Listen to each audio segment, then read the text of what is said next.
Get a shot up. This is for the win. All of Detroit's sports teams live on Woodward. All of Detroit's sports coverage lives on Woodward Sports. Driving the best in Detroit sports coverage. Hello, everybody. Welcome to the morning show here at the Woodward Sports Network. And I want to make a promise to my friend over here, Lindsey Hunter. Are you going to keep it? I'm not going to get you in trouble today. Are you going to keep the promise? Yes. That's all that matters. That's all that matters. But hear ye. I want to give credit to Detroit Lion fans today because you were right. A couple years ago when the Lions, Quinn Trisha, decided to draft Jeff Okudah, Lion fans stood up and said, this is the wrong pick. Pick a quarterback. Which you had Justin Herbert on Tua. Could have gone that way. You said draft Derek Brown. You know what Bob Quinn said? He said, you guys are criticizing me because you said I'm taking the cornerback too high. If a guy is a good football player, it doesn't matter what position he plays. It doesn't matter what position you draft him in. You take that guy. He was dead wrong. Lion fans, applaud yourself. You were on the money. Because, as we all know, the Lions have traded Jeff Okudah to the Atlanta Falcons for basically nothing. A 5th-round draft pick. Now, on the surface, you can say, wow, that was a bad trade. And it was. But it was the right move from this standpoint. You're going to save $5.2 million in cap space. You did not want to pay Okudah's 5th-year option of $11 million because now he's a backup corner. You brought in Cam Sutton, Emmanuel Mosley. You still have Josh Jacobs on the roster. Jeff Okudah is a backup corner on this team. You're not paying that guy $11 million. Right, and I don't think the pick can be judged. I mean, I don't think the trade can be judged until we see what happens with all the picks. So, but it was a good move for the Lions. Normally when you get a new GM and you get new people in, they want to bring their own people in. They want to draft their own guys. They want to have their fresh new start, and you can kind of see what's kind of happening now, how the team is evolving. Right, and even when the front office or the coaches talked about Jeff Okudah, they didn't say things like, well, he's a great player and everything. Here's what they say. Well, he's working really hard and he's a nice guy. In other words, those are the buzzwords for he's a good person, but he can't play. Right. And supposedly Jeff Okudah is a great guy. Mm-hmm. The locker room likes him. The public wasn't on him as bad as I thought they were going to be because he wasn't like Eric Ebron, who's on social media every day, dogging the fans, dogging Detroit, saying that you guys are not treating me right. He just kept quiet, tried to do his thing, but it didn't work out. He wasn't good enough. And the other thing is... But didn't he go somewhere else and play well? Huh? Ebron, didn't he go somewhere else and play pretty good? He did, and then he stopped. Then he started dropping balls again. No, the quarterback left, didn't he? Didn't the quarterback? But he started dropping balls. He just needed, here's an accurate quarterback. No, here's what he needed. He needed to be in a city where he wasn't viewed as a too high draft pick. He needed to go somewhere where, in Indianapolis, they didn't look at Eric Ebron as this tight end who was drafted too high in the draft. They just looked at it as a trade acquisition. So there was no pressure on him. I guess. Jeff Okudah, and I'm going to make this prediction. Jeff Okudah is going to be good in Atlanta. He doesn't have that expectation on him. He'll work hard. If he stays healthy, I think he will be a productive member. So this is going to be a good trade for both teams. I think so, but I don't know. I don't know how good he'll be in Atlanta. He'll be better in Atlanta than he could ever be in Detroit. How about that? I guess that's kind of a blank statement, but hey. Hey man, that's why they have me here, to make strong opinions. I don't think, I mean. He will be better in Atlanta than he ever could have been in Detroit. Okay, that's fair. That's fair. Got the pressure off. Let's wish him luck. Let's hope he does well. He's a good dude. Yeah. And you want good people to do good things. Right. But, and we have a disagreement on this. He's a bust, but you don't want to call him a bust. No. See, I think when you say bust, I think you say a guy that's been just non-productive, can't play at all, was drafted and can't do anything. Like, that was just a bust. Like, that's what I can say. Pretty damn close. No, he's not a bust. He played. He played. Right. A number 3 pick in the NFL is going to play. Hey, that's not his fault he was picked number 3. It wasn't his fault. And he played. He played to the best of his abilities. And maybe he was overdrafted and people didn't. Maybe? Yeah. Maybe? How about, he was. Yeah, well, he was overdrafted by. But this is not the current Lions' fault. This is Quinn Trisha. Right. Well, he was overdrafted and they didn't get it right when they were scouting him and looking at potential, what he could be. Because that's what draft picks are. You're looking at potentially how good can this guy be. And when you're drafting a cornerback at 3, you're saying he's going to be a really good, a special corner when you're drafting him that high. Well, yeah, but he is not Sauce Gardner. He wasn't Richard Sherman. That's obviously. what I'm saying. And those guys were the best of the best. But, I'm going to blame part of this on Matthew Stafford. How can you? Whoa. Just hang on. Don't look all indignant. How in the hell can Matthew Stafford get any blame for that? He's going to get blamed for this because Matthew Stafford, when he was here, he was such a baby. He didn't want any competition at the backup quarterback spot. That would have been a perfect time to draft Justin Herbert or Tua. Bring him in, develop them, and plus, a few years later, Matthew was like, peace out, I'm out of here. Hey, Jerry Alexander said, Lindsey being nice, it's hard for a professional athlete to call another professional athlete a bust. But we can say it for you. He was a bust. Jerry, I'm not calling another guy a bust. It's not doing it. but Matthew Stafford, you say he was a baby. Do you know directly he didn't want? Well, yes. First of all, he was good enough that nobody was going to threaten him for his position. That is true, but that's not the way he felt. The Lions never had. How can you go 12 years without a legitimate backup quarterback? 12 years. But honestly, how many times did Matthew Stafford really get hurt here in Detroit? Not much. That doesn't matter. It does matter if you're. That's like who was Aaron Rodgers' backup for years? Who? Well, Aaron Rodgers, who backed up? Brett Favre. Yeah, he backed, but he was getting ready to replace Brett Favre. Yeah. Just like Steve Young was getting ready to replace, one of the GOATs. And probably, but Green Bay did get a backup eventually. Jordan Love, who, I don't know. If you're a Lions fan, you should love that. Eventually they got one. But when you have a great quarterback that's durable, you try to build your roster other ways, I would think. Caught you, brother. Mm-hmm. What was Matthew Stafford's MO the first 2 to 3 years of his career? Injury prone. Well, first 2 to 3 years. And it was unfair, but he got injured.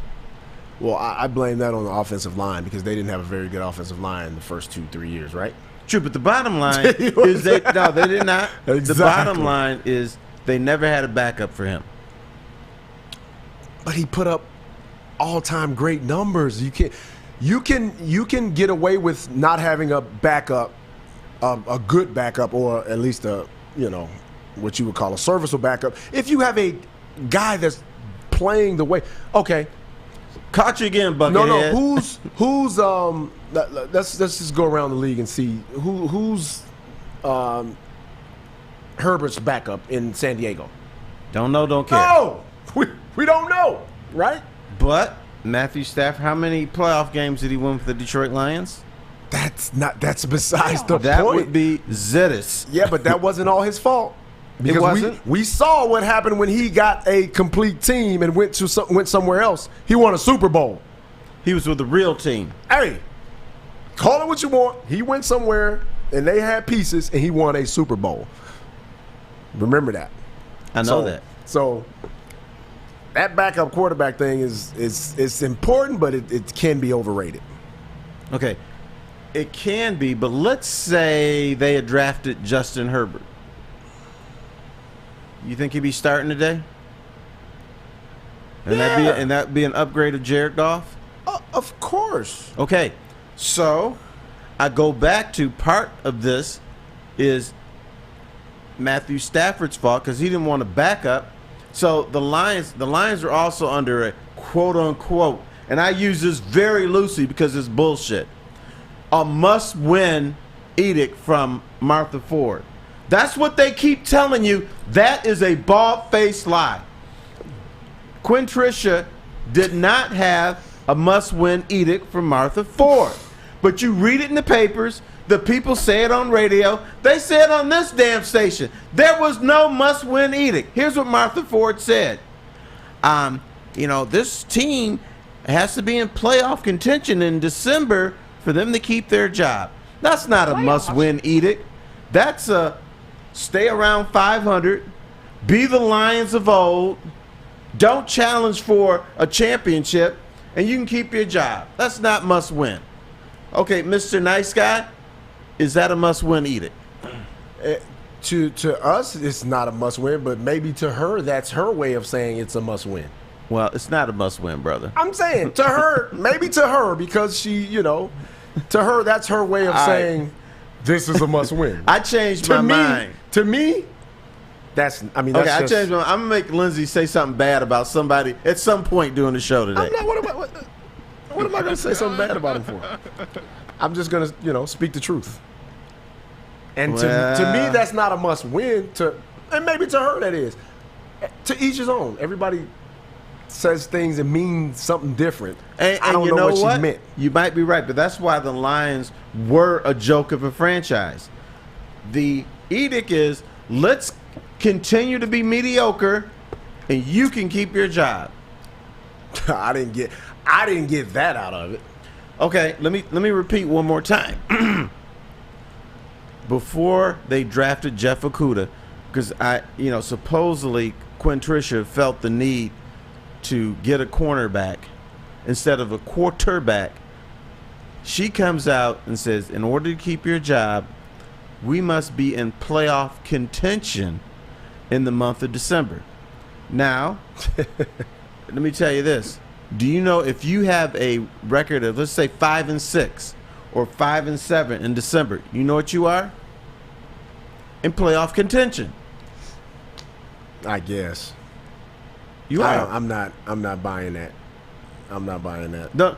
Do you ever? Okay, here. Let me help you with something. Do you ever watch the NFL Ticket or NFL Countdown or anything on ESPN?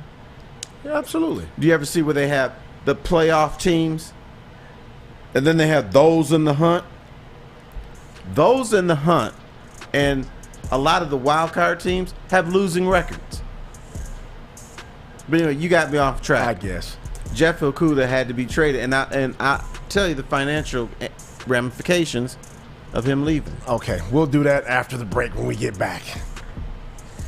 Before we go, a little word from Lady Jane's. Walk into any Lady Jane's for an award-winning haircut experience and automatically enter for your chance to win not one, but 2 vehicles of your choice, courtesy of Les Stanford Buick GMC of Ferndale. That's right, 2 cars, one for you, one for your wife, girlfriend, friend. Lady Jane's open 7 days a week. Walk in anytime. It's wicked awesome. The Sports Marketing Agency would not be who we are without great community partners like Higuera Health and Carol Zuniga. It's an awesome opportunity to partner with your organization. Higuera Health is a comprehensive behavioral health organization. We serve children through older adults with mental health, substance use, and developmental disabilities across Western Wayne counties, and really excited to now be in Downriver communities as well. Give us a call at 734-458-4601.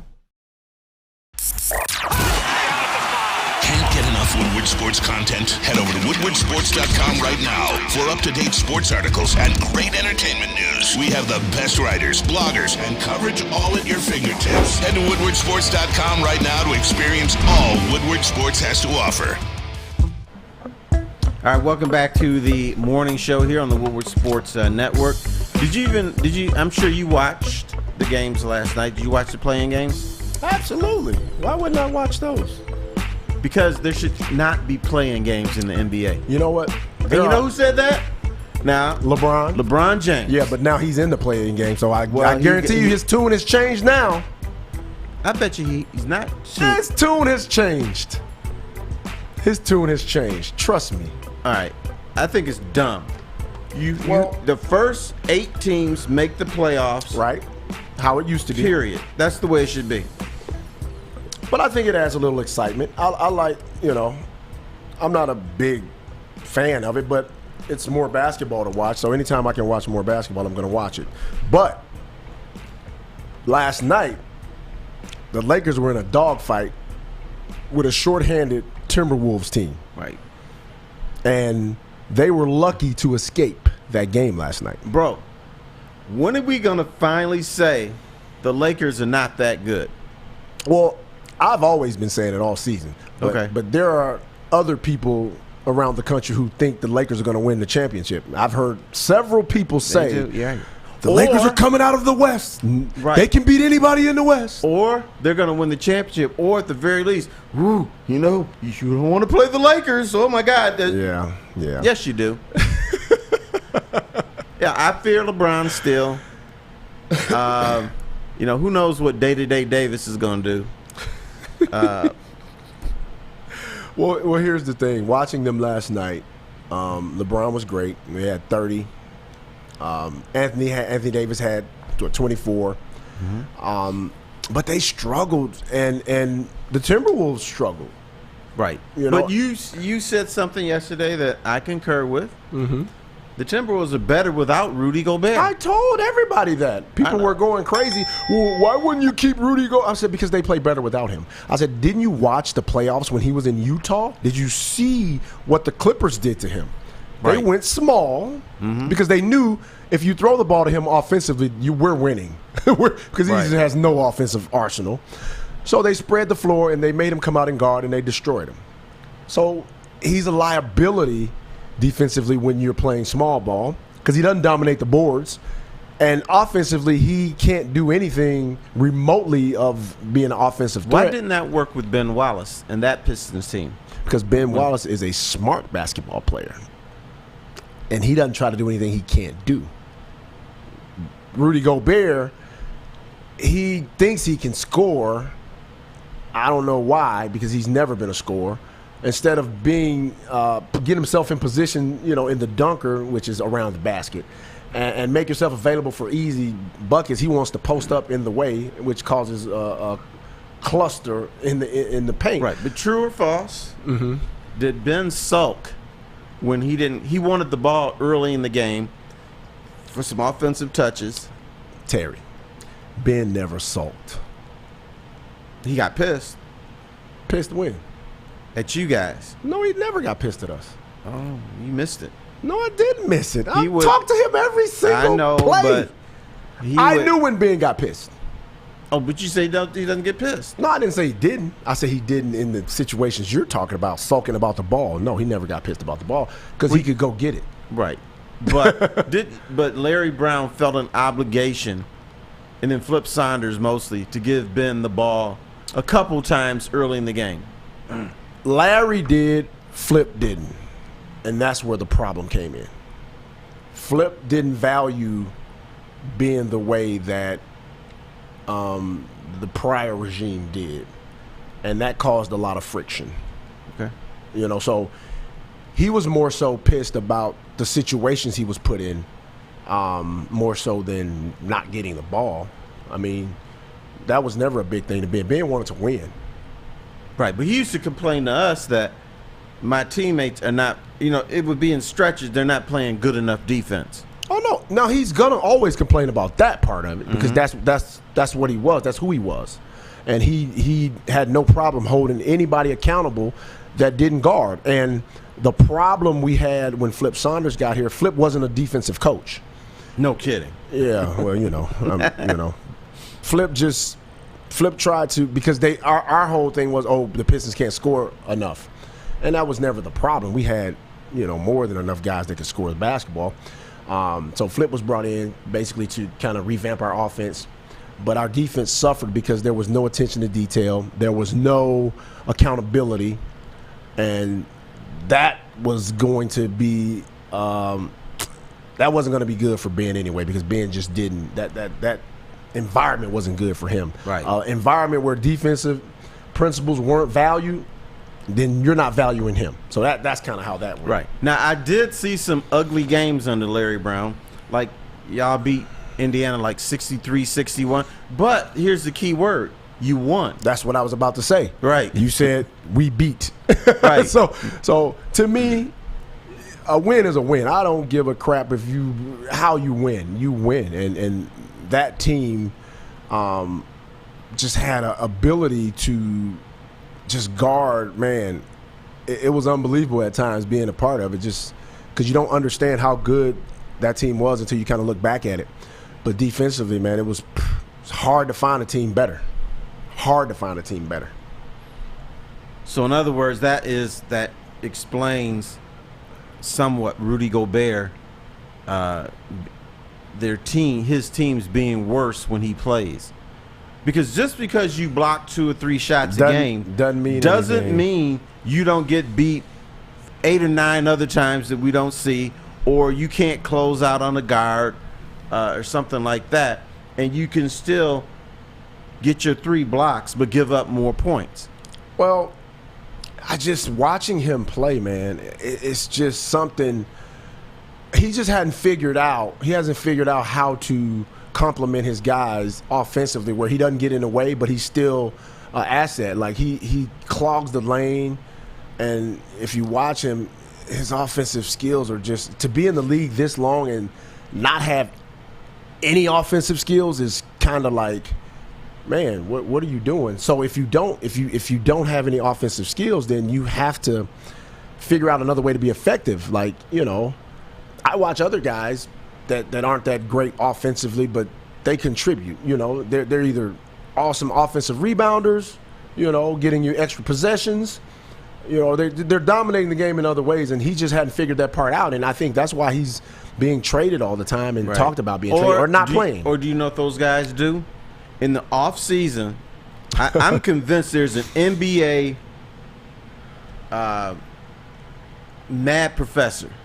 You go to that NBA mad professor, and he incorporates a part of your game, and then the next year, it's like he can't shoot a 3-pointer, and all of a sudden it's like, oh damn, he's shooting 3-pointers, and he's making them. Well, it's not a mad professor. It's kind of like, what do I need to do to improve myself and create some value?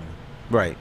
So if you want to get better, every summer you go and you try to add another dimension to your game, or you watch Karl Anthony Towns, and I knew Karl Anthony Towns was more dynamic than he showed at Kentucky, but he's really showing you in the NBA that, man, he can put the ball on the floor, he can shoot the 3 ball, he can post, he can do a lot of different things, but he's gotten better and better as the years have progressed. Or the mad professor is you.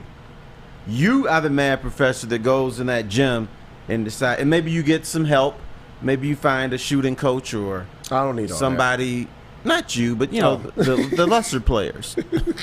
I'm saying a lot of this stuff, man. Because here's the thing about sports, and I'm a basketball junkie, so I always watch from little league all the way up to the NBA, mm-hmm. and I watch people get trainers for their kids.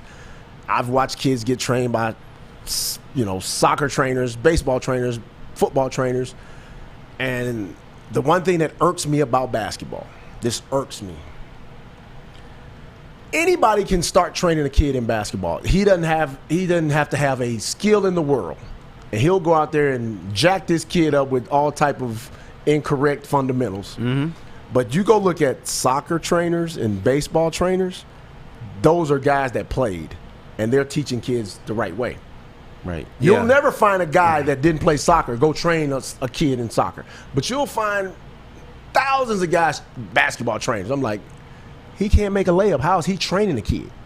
But it happens, and it's screwing up our sport. No, you see guys who work in the factory, weigh 380 pounds, and then on Friday, they're coaching a team. Yeah. Yeah. I'm curious. I'm curious to know how many coaches, and the people in the chat can help me. How many coaches in professional sports? Like, what professional sport has the most coaches that played? Like, does every professional soccer team, was their coach a pro player? Everyone I knew.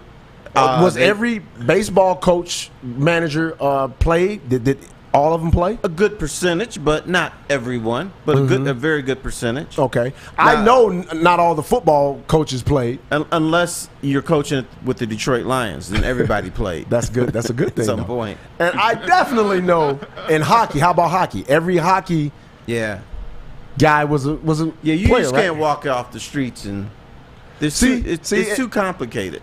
And see, that's too much stuff is going on. What do you mean too much stuff is going on? In hockey.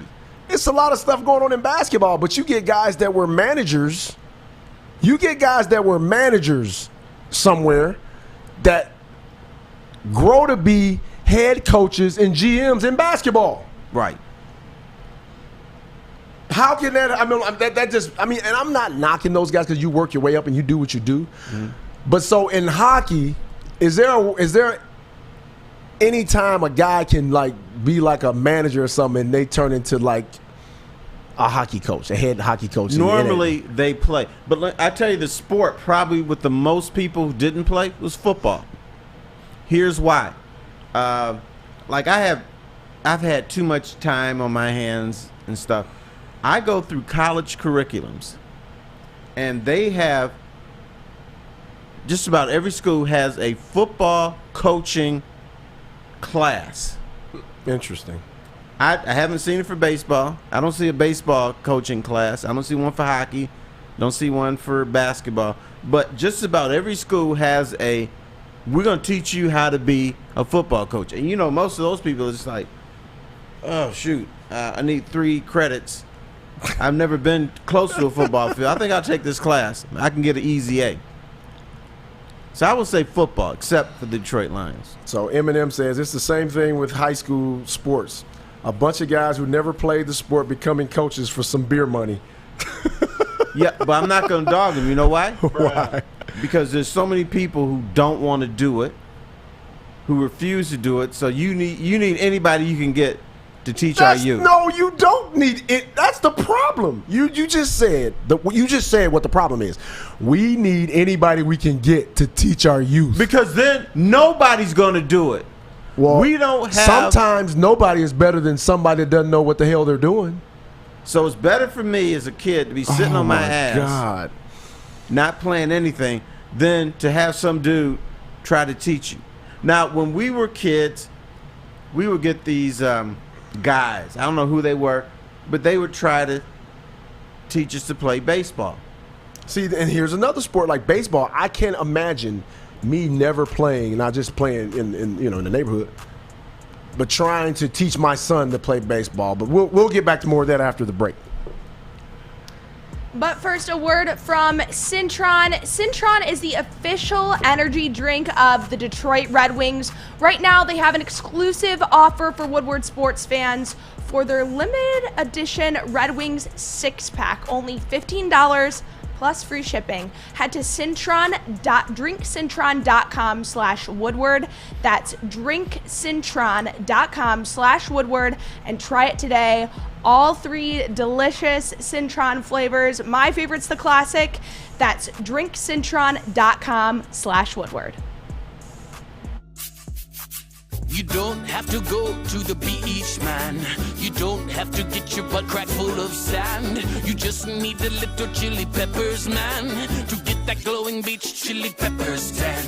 Join Join the Pepper Club for all the best deals in town. Plus, they will beat all competitors by $5. ChiliPeppersTanning.com. Hottest bulbs, hottest deals, darkest tans. Your vitamin D headquarters. You just need a little chili peppers, man. We don't like to brag that we are the toughest sports network in Detroit. But we do have a guy named Darren McCarty on our side. Lemieux and McCarty, who've had a good knockdown drag up. There they go, right on the whistle, baby, talking to one another. Woodward Sports.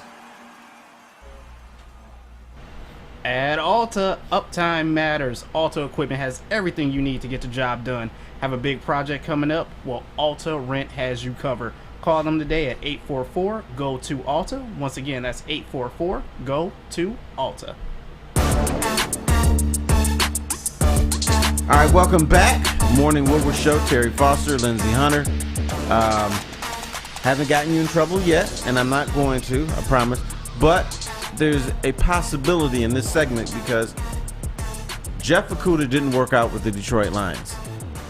To me, and not all of it's his fault, there was injuries, there was needs that the Lions needed, and he couldn't provide. He was drafted too high. But Jeff Okudah is the Darko Miličić of the Detroit Lions. Now, Darko, and people who don't remember, was selected number 2 in a draft that included Dwayne Wade, Chris Bosh. Dirk wasn't in that one, but there was a bunch of Hall of Fame players in Darko's draft. Yes. Oh, that was the LeBron James, Carmelo Anthony, Chris Bosh, right? D Wade. But you couldn't get LeBron. No, couldn't get LeBron. But you could have gotten all the other guys, all the other first ballot Hall of Famers. Right. Now you got some intel on that draft. Do I? If the Pistons had in the number 1 draft, would they pick Darko over LeBron? Man, look. Even though there was a little wink-wink deal going on?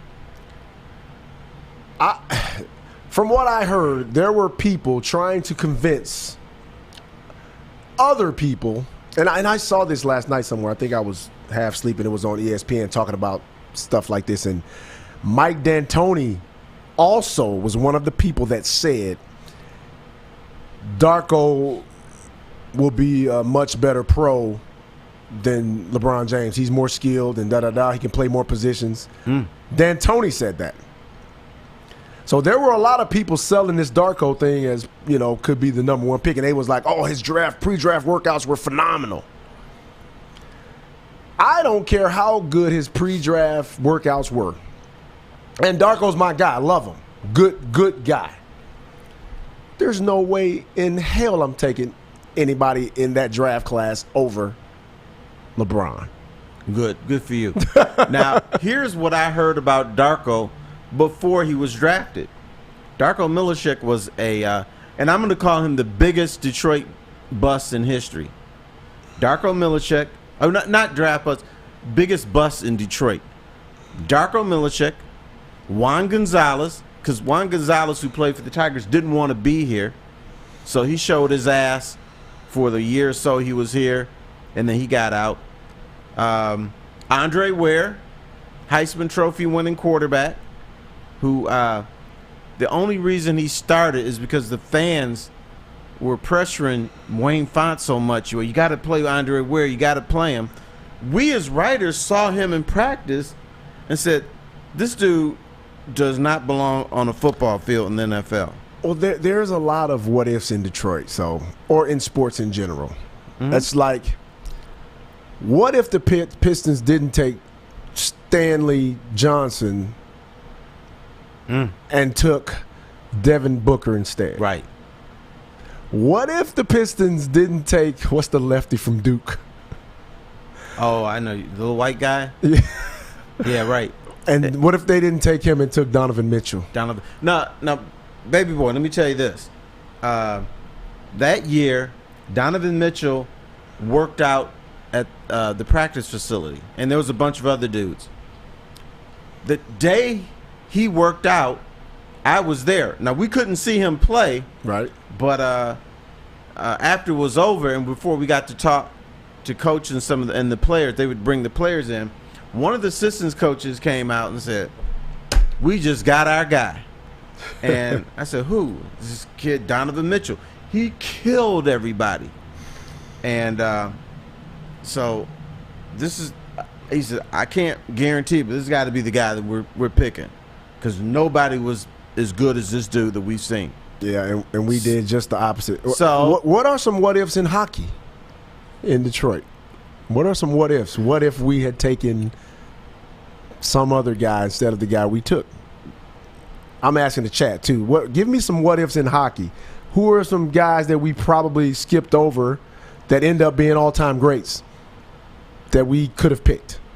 Well, that's going to be a little bit more difficult because the Red Wings picked the right people and won 4 Stanley Cups. Yeah, but I'm sure there's somebody in there that we probably was like, dang, we missed. This guy was an all-time great. But the guy we probably picked was good, but we missed the all-time great. I'm sure that happened, right? Sure. I'm sure. I want to see who's in the chat. It's going to give me a somebody.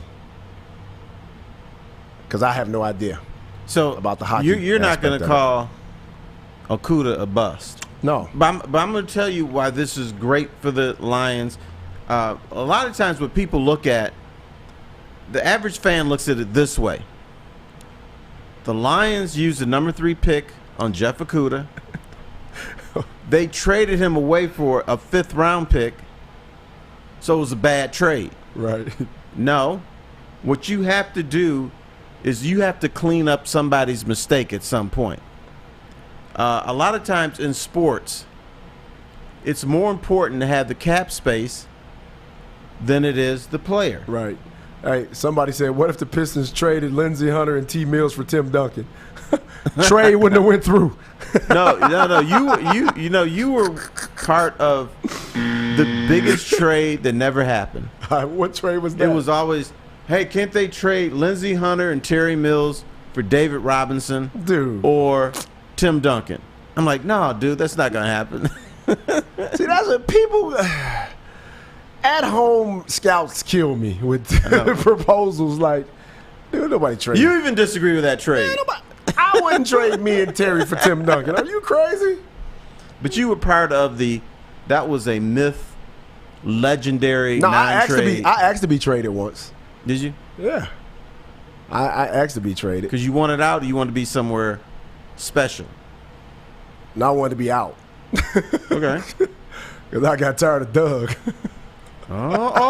So Doug lied when he said, "Oh, Terry, all my players love me." Ooh. Of course he lied. I know you didn't love him. I know I Mills. liked him. He was cool with me, and I love right. I ain't loving Terry Mills. Yeah, I asked to be traded, dude. I was like, okay, I was like, I don't fit your system. Just at least get me out of here. Now, what you should have done, you should have told them to trade you. Then you should have come to me and said, "Hey, write a story. I want out." I should have did that. Yeah, I could have got you out. Yeah. At that time, the Pistons actually listened to me sometimes. Doug did? Because you know he was the GM. Oh, I know, but he would get pissed at me all the time, though. Yeah, man, right. he would get mad, and I would ask him questions he didn't like. And if I had come up to him and say, "Hey, man, I heard Lindsey wants out," he would say, "Where'd you hear that from? That's not true." Yeah, it was true. Lindsey loves me. No, I didn't. I was very upset with some of the stuff that was going on. Were you more upset than Otis Thorpe? No. Okay. Nobody could be as upset as Otis Thorpe. But, okay, what were we talking about? CJ? We were talking about CJ Stroud for a minute? Well, the Lions are not going to draft CJ Stroud. They have him in for a workout. So why not a workout, but for a meeting. So why bring him in if you're not considering? You bring him in because you want other teams to think you might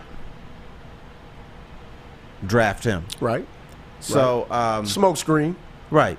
There's the draft is full of smoke screens, but if the Lions draft a quarterback, it's going to be Hendon Hooker, and it'll be later. They're not going to use the number 6 pick on a quarterback, not this year. They have gone bent over backwards to say that Jared Goff is their guy, and I believe them. What makes sense for the Lions is not to draft a quarterback at 6, but it makes more sense to draft a lesser quarterback later and to sign Teddy Bridgewater. Because here, folks, let me tell you something about the Detroit Lions now. You've never been in this situation. The Lions have always been in a situation where, well, you know, we just want to get better for the future. No, that's not where they are now. The Lions are about winning now. The Lions are about sustaining excellence now. So what the Lions should be thinking about, at least at quarterback, because, you know, every position is different, but at quarterback is you milk Jared Goff for as long and as much as you can get out of him. Well, that milk is going to turn to honey because he's going to get $50 million a year. It might be 40, but yeah, he's going to get paid. No, he's getting 50. It's going to be 40. No, $50 million. But the bottom line is, once you milk him and he's dead and buried, and we put him in a coffin. Why are you killing the guy? Jeez. Because at some point, athletes die. No, yeah, well, everybody dies, but he retires. Okay, once he retires, he's dead. No, to me, he does not play. So instead of having a third-year guy and handing him the rings, you have a veteran like Teddy Bridgewater to take over, and hopefully it will be a seamless transition. And then when Teddy Bridgewater is dead, buried, and you put him in a coffin, then Hendon Hooker will have 6 or 7 years of experience, and then you slide him in. So Kevin in the chat says no GM in their right mind is giving Jared Goff $40 million. Kevin, Danny Dimes got $40 million. That is true. I don't care where. In what world is Danny Dimes better than Jared Goff? There is none. And let me send another message to Lion fans out there. The world that you see out there is crazy. It's volcanic. Guys that you think are not worth $40 million and gonna get paid, they're gonna get paid $40 million. Now, a few years ago, you probably would have told me that there is no way that Deshaun Watson, with all his problems, is going to get $50 million a year. And what happened? He got his money. Now, yes, the Cleveland Browns are stupid. Yes, 99.9% of the people in the front office wouldn't do it. But here's the thing about athletics. It only takes one. It only takes one knucklehead to screw up everything. And he definitely did that. Right. So the rest of the ownership is pissed, but there's nothing they can do about it. Because of Deshaun Watson, now Lamar Jackson is going to get paid. Danny Dimes got paid. Jared Goff will get paid. The way it works in the NFL is this. The NBA, y'all got, and you probably disagree with me, but y'all got better leadership as far as negotiating contracts, getting paid and stuff. The NFL is bottom of the totem pole except for the NHL. So what players do is, for instance, if a guy will say, you know what, I'm a good player, but I'll settle for $8 million a year, that goes through the pipeline and other players. So bro, you're worth $15 million a year. No, you're not. That's why I always tell people there's no such thing as the hometown discount, because there's pressure from other players to say, no, bro, you ain't taking $8 million. You're going to take $15 million. Right. The reason is because when it's time for me to come up, I can walk in big and bad and say, look, you gave Bruce Jones $15 million. I'm better than him. So I want 20. Right. All right. We'll be back and we'll talk some WNBA after the break. But first, let me tell you about Guardian Alarm. It's customized solutions from real experts. Their professional technicians take the time to recommend security and automation solutions specific to your needs. With 24/7 professional monitoring, you can call anytime, day or night, and know that a Guardian team member will stay on the phone with you as long as needed. Your safety and security deserves technology that's been proven to work by people who are proven to care. Call this number right here, 1-800-STAY-OUT, and let them know Woodward Sports sent you. People are crazy. Saturdays at 1 p.m. Make sure you're watching WoodwardSports.com for our new show, Jumpin' Puck. He shoots! He scores! With four-time Stanley Cup champion Darren McCarty and Michael Gentry, Jumpin' Puck is taking the Detroit hockey community and giving them a voice. Pros to Joes. You'll get the best Detroit hockey coverage around. Jumpin' Puck. Saturdays 1 p.m. on WoodwardSports.com. Introducing the Planet Fitness Guide to getting that post-workout glow. Step 1. What's your why? More epic energy? Better sleep? Blow off steam? Step 2. Join Planet Fitness for just $10 a month and get moving in our clean and spacious clubs. Step 3. Bask in that post-workout glow. Join Planet Fitness today for just $10 a month. Join today at any of the 50-plus Detroit area locations. It's a great day to get some Centron in your life. Okay. There it is. Centron, here we go. Gotta grab the cranberry. Oh wait, it's 2 for $4. Gotta double up with the classic as well. Centron World, baby. Centron, available at select Krogers, and if you wanna know how, go to @CentronWorld.com. You get dope like me. You know what? Why wait?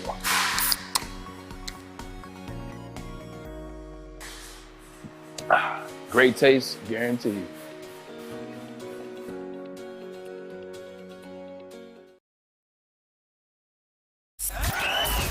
We are the network for Detroit by Detroiters. Welcome to the Woodward Sports Network. Hey, are you feeling tired, depressed, or unmotivated? Low sex drive, muscle loss, or belly fat? Testosterone optimization therapy is a safe and effective way to restore your vitality, confidence, and performance, and reduce heart disease. So visit CustomHealthCenters.com today. Once again, that's CustomHealthCenters.com. All right, welcome back to the Morning Woodward Sports Shoe. That's from Ed Sullivan. You probably don't remember him, but he said, we're going to have a really, really big shoe today. No, television was in black and white. I wasn't watching no Ed Sullivan. I'd rather watch Ed Sullivan than the WNBA draft. I'll tell you that. Well, look, the chat is killing the WNBA. You're killing the WNBA. But they had, Gabby, what was that? What did they have going on? They had the highest viewership since 2004. They had half a million Okay, but viewers. let me stop you right there. Here we go. Spoil sport over here. It doesn't matter if your viewership goes from 100 people to 200 people. 500,000. Over 500,000. 500,000. Put that in your pipe and smoke it, T. You get better ratings with Major League Baseball, who's failing right now. Philip C. said, yeah, 5 people watched. Philip, support our women, man. Come on. Actually, I think watching the NCAA tournament and watching some of the stars that played in the NCAA tournament is going to actually help the WNBA. College women's basketball is much bigger than the WNBA. In fact, when a lot of players are thinking about going to the WNBA, I think they can come out early now. Here's what they're told. No, they're staying in school, though. If you want to give up flying on charter planes, if you want to give up your NIL deal, which is probably going to be which is going to be bigger than your WNBA salary. No, it already is. Come on and join us.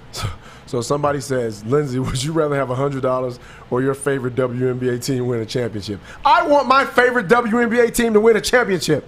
That's what I would rather have. I'll take $50. Oh, my God.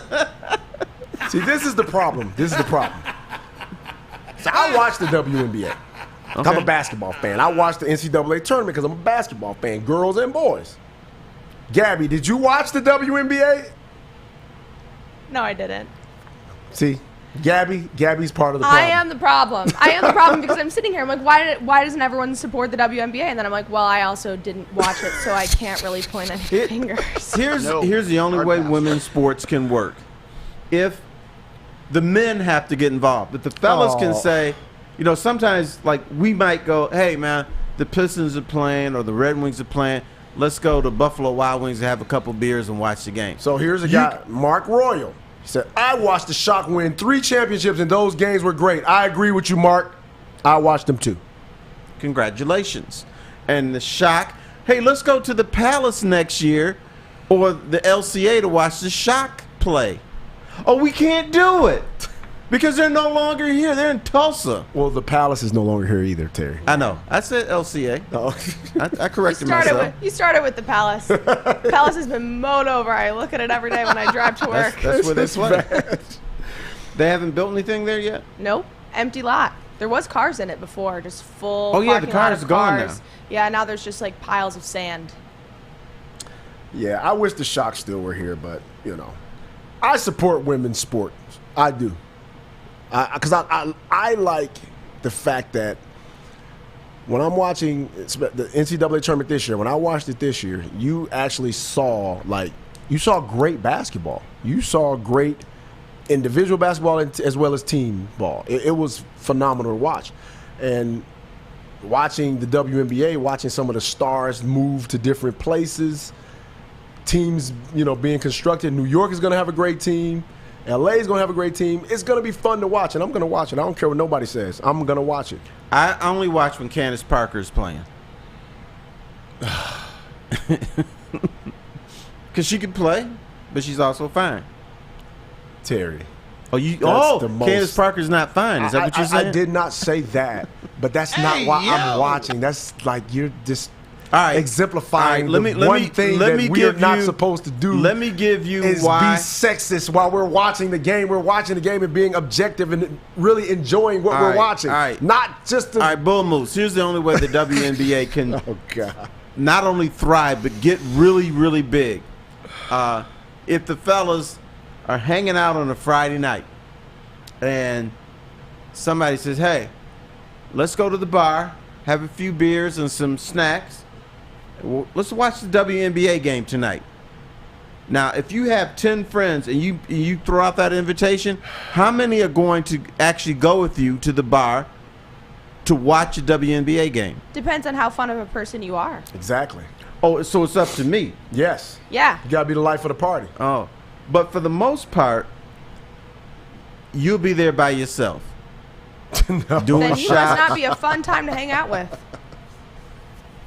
JB, if I invite you to the bar to watch a WNBA game, you coming? Are you paying for the drinks? I'm not paying for the drinks. Oh, I'm not coming. She's not coming.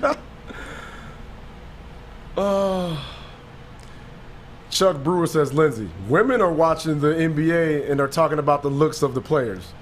It's okay to comment on looks. Yeah, it's okay, but that shouldn't be your main goal, right? Well, at least I show up if Candace Parker is there. Oh, my God. What is the number one viewed sports amongst women? I would say... This shouldn't be that hard. I would say football. What kind of football, specifically? Probably college football. It's NFL. Is it? No, NFL? Actually, as of June 2021, soccer was the most popular by. Okay, we're talking about real sports. Kaboom! Worldwide. America. Yeah, Gabby. Worldwide. If you want America, worldwide, it's soccer. Yeah. No. We're talking about America.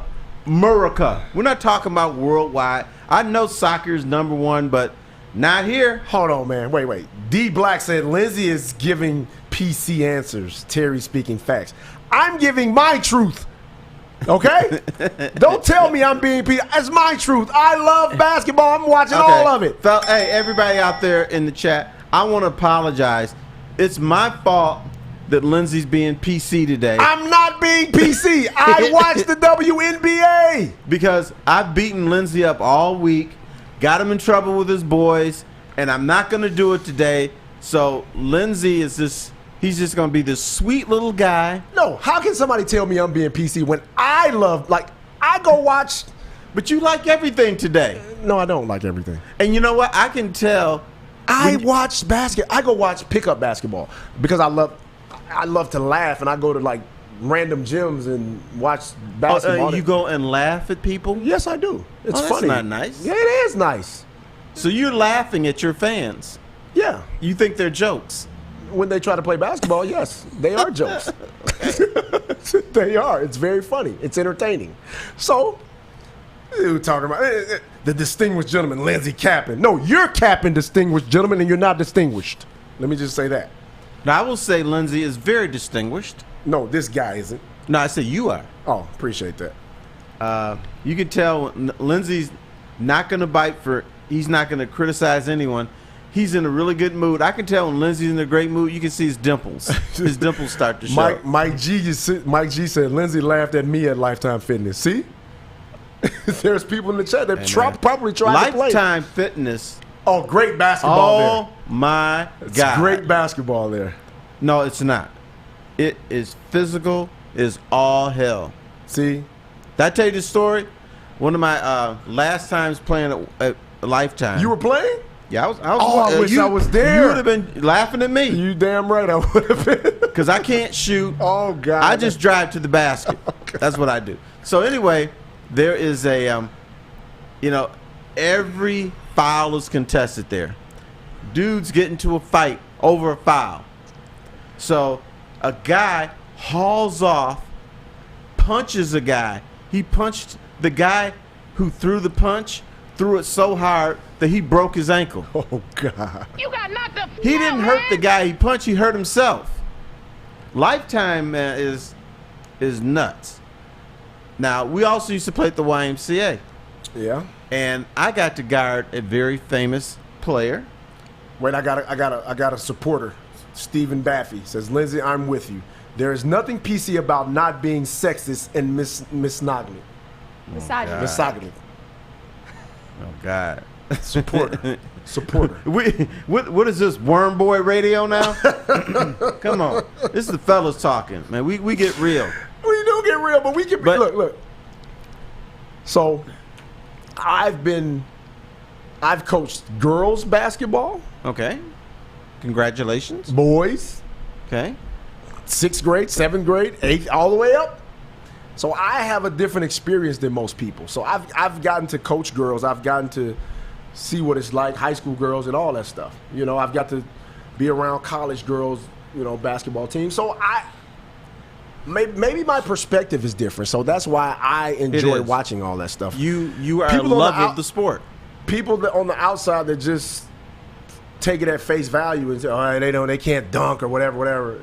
They don't understand that. No, I like the game. I like watching games sometimes. No, you don't. Yes, I do. I was at shot games. You just said you didn't watch it. I didn't watch much. Oh, my God. But I was at shot games. I just I wouldn't go again. And I said, you can't go again because I'm not flying to Tulsa to watch a shot play. Are they still in Tulsa or they move again? Hey, man. The only thing I care about Tulsa is not the shock, but what's that show? The Tulsa King with Sylvester Stallone. I love that show. Somebody says, Lindsey, what was this? AD said, Lindsey would go watch youth basketball. I do. Absolutely. I'm that guy. Like, I go watch basketball wherever I can. No, that's not unusual because people sometimes, they go to the playgrounds and just watch dudes play. Right. There's some guys on there that you wouldn't even laugh at. No, there was a dude, Dexter Davison. There's a guy named Sporty. He could have played Division I basketball. His problem was he couldn't leave drugs alone. He had a lot of problems. He couldn't get into school. All right, we'll have more after this break. And a word from Chili Peppers Tanning. Chili Peppers Tanning is where you'll find the cleanest salons in the D with spotless, sanitized rooms, trained and certified tanning professionals. Join the Pepper Club for all the best deals. They'll be all competitors by $5. ChiliPeppersTanning.com. Hottest bulbs, hottest deals, darkest tans. Your vitamin D headquarters.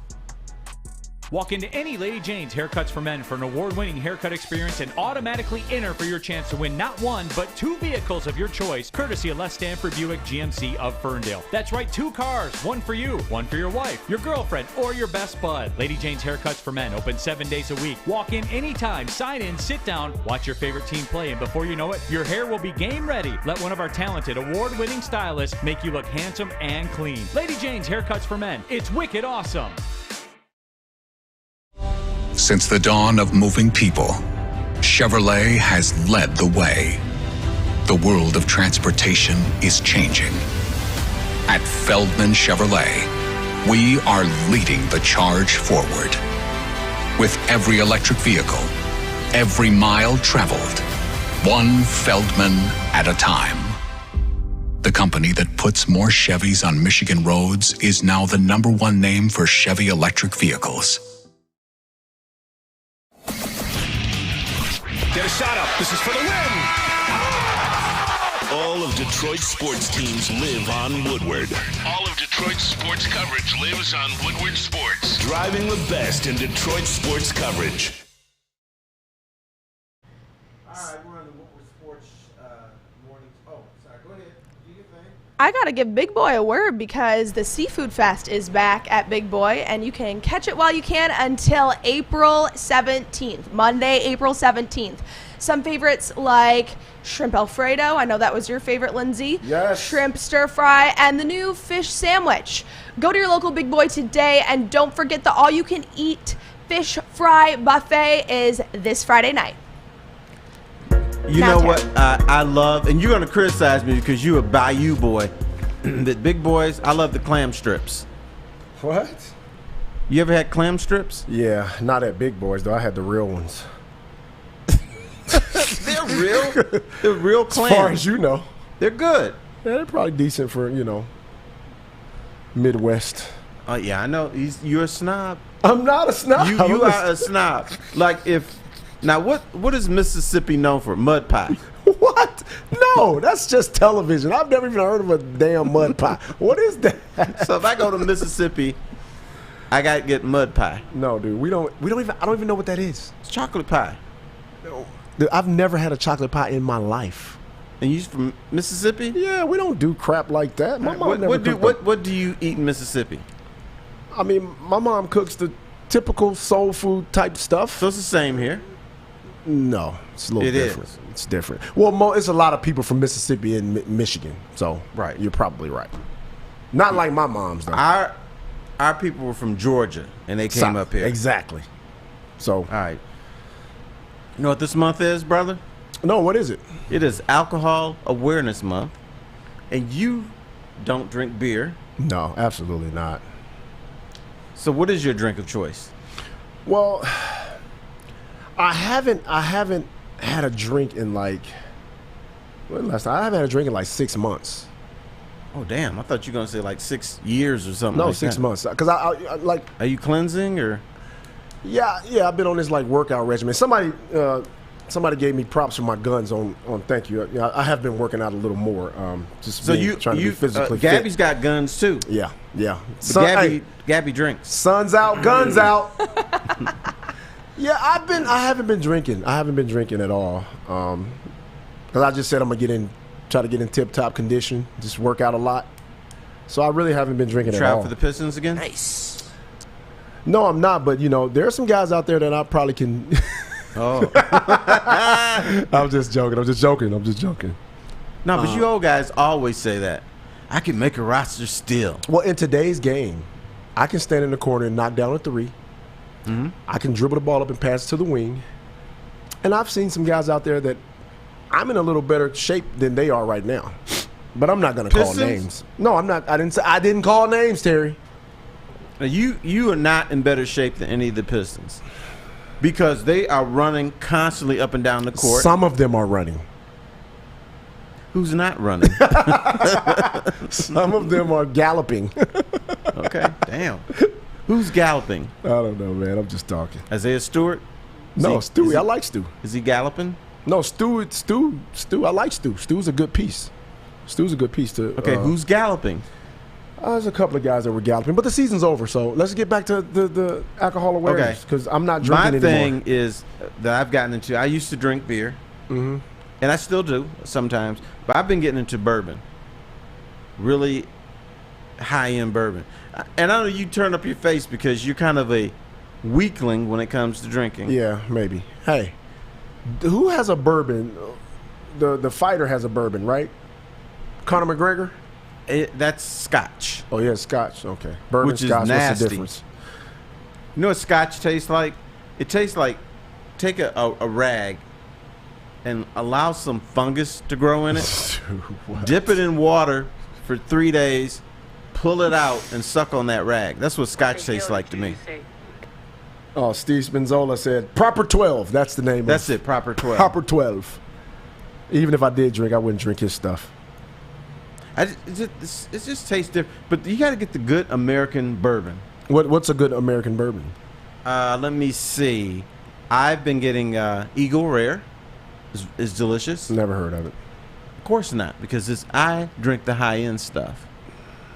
And then when I dip to what regular folks drink. Oh, excuse me, Mr. Bourgeois. That may get some Jim Beam. You heard of that? Jim Beam? Yeah, I heard of that. Okay. Maker's Mark. Heard of that? No. You've never heard of Maker's Mark? No. That's unbelievable. You heard of Maker's Mark? Yeah. They got commercials. The way your eyes looking over there, have you been on Maker's Mark today? Westfall came in and had a shot before he started the show today. Like What do you drink, Westfall? You look like a guy that doesn't drink. No. I do. It depends on the atmosphere. Oh, so he just drinks. All right, let's say it's a fun atmosphere. People slinging their panties around. The music is blasting. What are you drinking? Most of the time I'm either beer or like if I'm on the golf course, it's normally like a seltzer or something like that, or like a Jack and Coke. I like whiskey. Oh, you hard liquor. He's good. Now I was made fun of for drinking seltzers, but the first one, they say real guys don't drink seltzers. That's for the ladies, such as Gabby. And Gabby, what do you drink?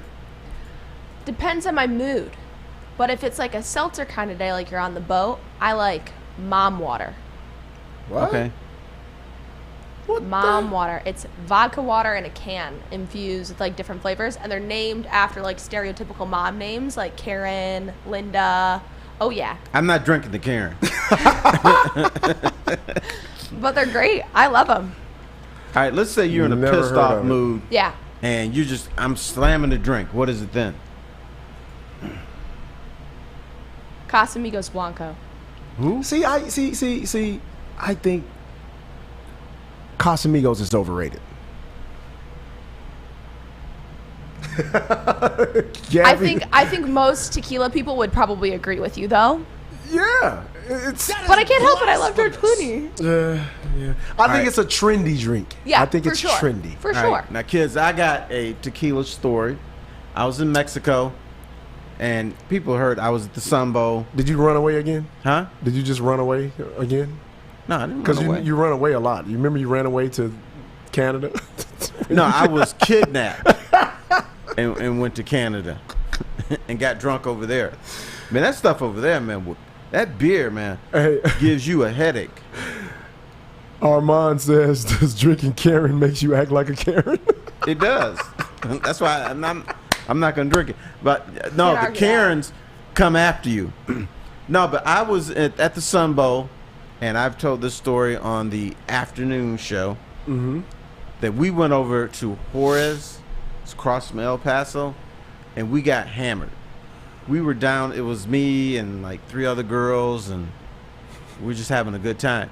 So we're slamming this bottle of tequila. I don't even know what it was. I think this bottle Was it the one with the worm in the bottom? Yeah. But I think the label just said tequila. Wasn't by anybody or nothing. Just said tequila. Yeah, that's the one from the uncle's backyard that they have. Yeah, yeah. They just made Just said fresh. made in Mexico, tequila. So we got to the end of it, and the bartender, who's a little bit of an ass, said, "Who's going to eat the worm?" So he's thinking, "Oh, these Americans, they're not going to do it." So he was challenging us, calling us sissies, and you little Americans are not as tough as you think you are. And I said, "Damn it, I'll eat the worm." So I took the last swig, knocked that sucker down. You ate the worm? Ate the worm. Oh. And I did like this. I'm a man. I looked at that bartender. I can't tell you what I said to him on the air. Yep. But it was a 4-letter word. And so, yeah, I knocked the worm out. I am curious, though, Lindsey. I know you talked about at the beginning of the segment that you have not been drinking alcohol for the last 6 months. What have you noticed in your well-being, in your attitude, mentality, physical health that has changed? Yep. More energy. I have more energy. He's nicer. Yeah, I'm nicer. Mm-hmm. My thought pattern is not clouded as much as it used to be. I feel overall better. Yeah. Like I get up earlier. Just my biological clock just wakes me up like boom every morning at 6, like for no apparent reason. And I go to sleep earlier. So those are some of the things I just noticed. So I just decided to try to be healthier. Yeah, I know. Well, for this month, they said that it's okay to drink moderately. Mm-hmm. And they said a moderate amount of drinking is 1 drink a day for a woman and 2 drinks a day for a guy. For me, there's no way I can drink. Who said that was like okay? Like, because drinking every day, that's kind of like. Yeah, that's bad. That's alcoholic. And that's my point. Right. So who said that was okay? If you do 2 drinks a day, that's not moderate in my world. I got a problem. I got to knock this stuff out. Yeah, I heard that too. I don't know what that was. I was looking by like somebody was attacking us. Yeah, that's too much. That's 2 drinks every single day. Now I may have 2 on Friday. Yeah, and maybe 2 on Saturday. So what about the saying about a glass of red wine every day? That's supposed to be good for your heart. Yeah, heart health. They have mentioned that. I'm not exactly sure the statistics behind it, but I know. Yeah, but red wine is awful. It's nasty. You know what? Agreement. I drink this red wine and I go like, man. Yeah, it's disgusting. And then a wine connoisseur will have a little medallion around his neck. He does this with the red wine, takes a sip and says, "Oh my God." No, they twirl it and then they sniff it. Sniff it and then they drink it and they say, "Oh my God, this is a 1923 or something Merlot. This is the best wine I've ever had." And I just spit this stuff out. So I don't have a taste for fine wine. Yeah, me either. Mike G said Hennessy. He's a Hennessy connoisseur. Are you, Mike? It's a Hennessy connoisseur. Hey, Mike, I got one for you, bro. You like Hennessy? Have a Hennessy margarita. Delicious. Now, margarita is usually tequila and the mix and stuff. I went to a party. And I tell you, Jamel Hill, who used to work for the Free Press, she had a party. They were making Hennessy margaritas because she's a Hennessy freak. So I tried one. I'm like, damn, how come we don't see this more often? I went to a bar and the bartender wouldn't pour it for me. I said, dude, all you gotta do is do the tequila, do the Hennessy instead of the tequila. It's still, it's really good. So if you like Hennessy, try a Hennessy margarita. You'll thank me later. Yes. I am seeing more often though now mocktails like on a cocktail list. Right. So they'll have all the cocktails, beer, wine list, and then they'll have mocktails at the bottom. What is that? Which is like a non-alcoholic cocktail. So it's like a mixed drink, but without the alcohol. Okay, that's cool. It's definitely becoming more popular. I feel like I've seen more of a push for people to feel comfortable. No, they were even in those trying situations. to push mocktails for St. Patty's Day, which I'm like, come on now. That's not going to work. I think it's good to have options for everyone depending on where they're at. For the 1%ers. Mike G said he takes hen and chase it down with Corona. Mike, you need to calm down. No, that's a smart move on it. Have you had a Corona Rita? What? A Corona Rita. No. I don't even know what that is. Listen, here's what you do. And this is delicious. You take a margarita in a big glass. Jay said, you said what? It is. I've had it before. Boy, you like that one. You jumped out fast. What? And then you pour the bottle of Corona in the margarita. And then at some point, the beer goes down and then it stops at a certain point. And then you drink that. Bam. 0 to 10. What's a Corona Rita? I got to give it a 10. 10. Bam. We're gonna break your non-drinking thing today, especially with something the Corona like that. Rita. Even when I did drink, I would only do clear, that dark stuff. I don't know dark liquor. So I would only do vodka. You can get clear tequila. Yeah, I know, but I would only do like clear vodka when I was drinking. So you agree you can have a Corona Rita? No, I'm not doing that. As we round out the conversation of Alcohol Awareness Month, there is a national helpline for Substance Abuse and Mental Health Services Administration. That number is 1-800-662-HELP. 1-800-662-HELP.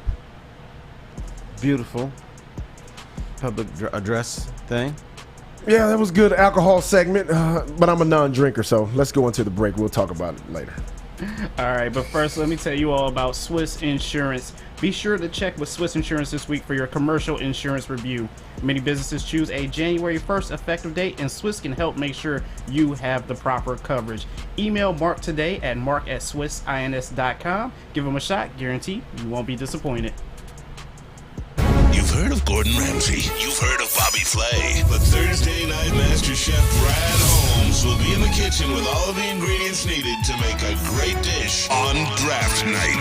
Join Woodward Sports for our 3rd annual Woodward Sports Draft Party live at 5th Avenue in Royal Oak. The past 2 years, these parties have been standing room only, so get your tickets early at eventbrite.com. Don't miss out on all the fun with Braylon Edwards, Ryan Ermanni, Neil Rule, Darren McCarty, and the entire Woodward Sports crew. The party starts at 7:30 p.m. Don't miss the biggest draft party in the Motor City, brought to you by the biggest network, Woodward Sports.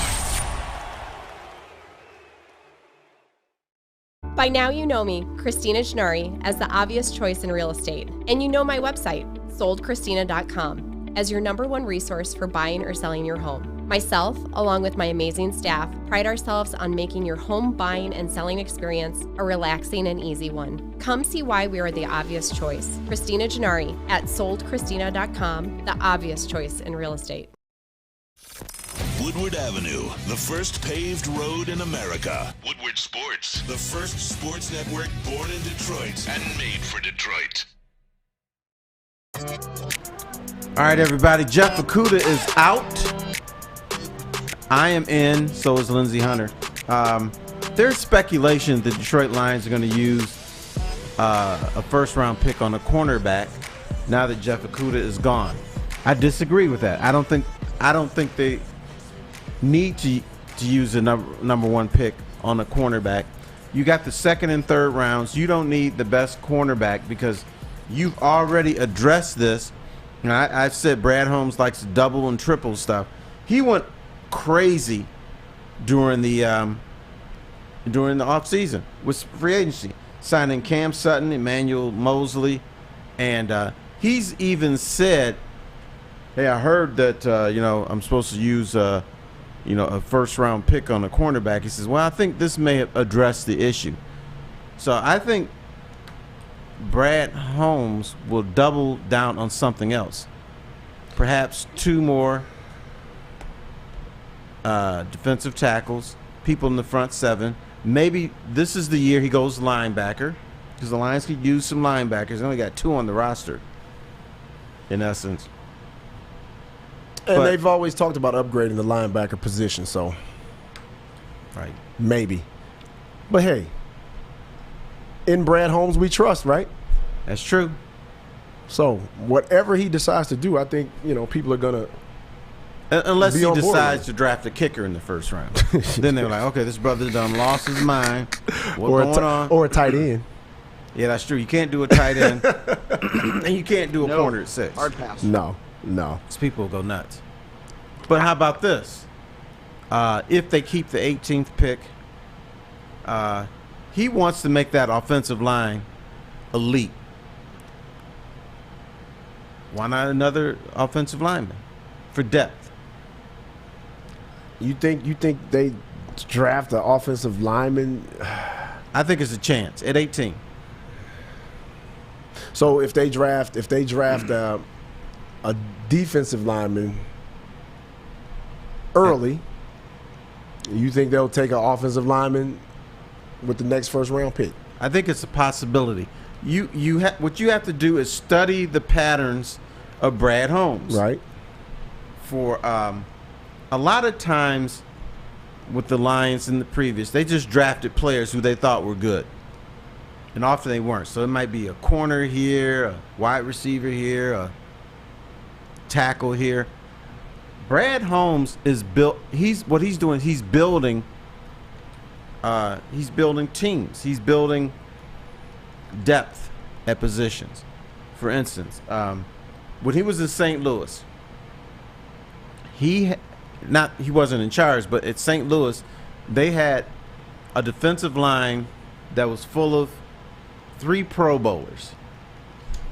Then in 2014, do you know who he drafted? Who's that? Aaron Donald. Good pick. Great pick. Great pick, right? No, you're right.